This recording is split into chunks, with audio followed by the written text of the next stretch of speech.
Corona lockdown के दौरान तबलीगी जमात के अरकान को पनाह देने वालों के खिलाफ दर्ज एफआईआर को रद्द करने की अर्जी पर समाअत के दौरान दिल्ली हाई कोर्ट ने पुलिस से कई सवाल किए। अदालत ने पूछा कि लॉकडाउन के दौरान तबलीगी जमात के अरकान को पनाह देना जुर्म कैसे हुआ।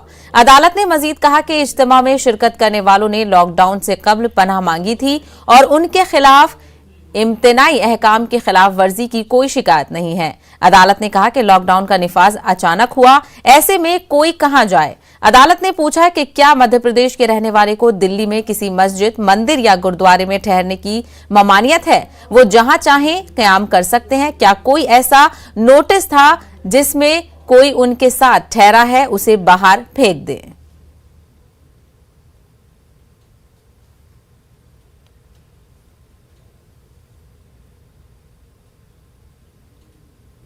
त्रिपुरा तशद्दुद मामले का कौमी अक़लियती कमीशन ने अज़ खुद